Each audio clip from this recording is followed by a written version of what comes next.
shocks.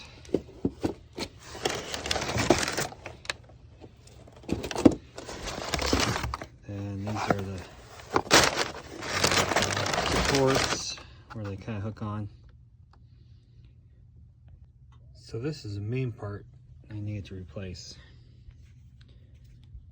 because mine, that bushing in there, was pretty much gone.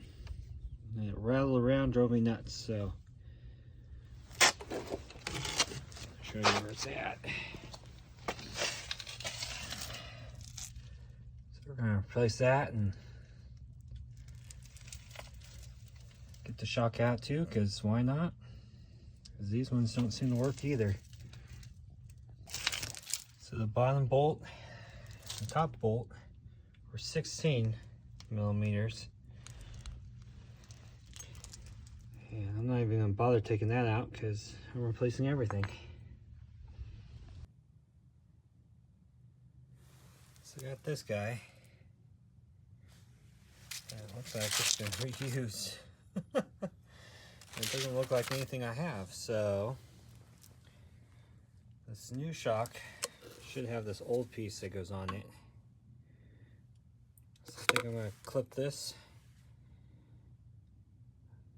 attach it all, and hopefully I can squish it down enough to fit it back in there. Might be a bit of a trick. We'll see. So I got that tightened down. It's all kind of installed.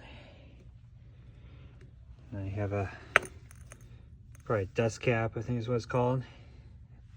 And then we'll get her back up there and see if I can squish it in there. So that guy went in fine.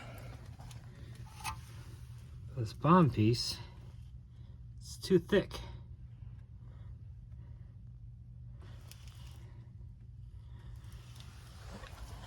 Basically this guy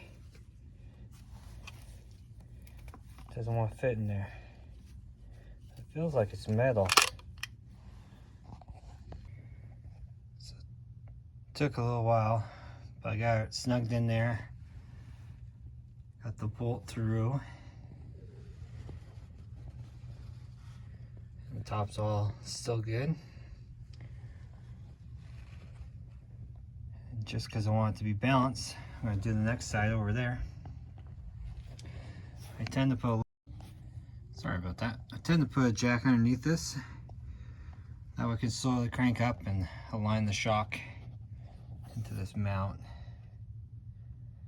That's how I do it. Not sure if it's right, but it seems to work. So I need to get this cover off. So I'm using a wrench to hold the shaft.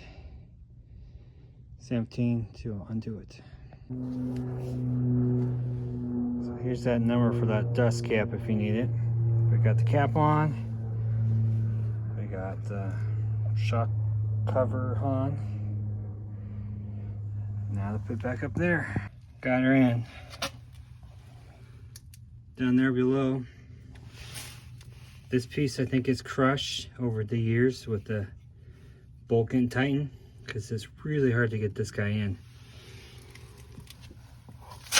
But she's in. These things are a back saver to put the tire back on. So I'm going to do that, torque it down, and see what happens.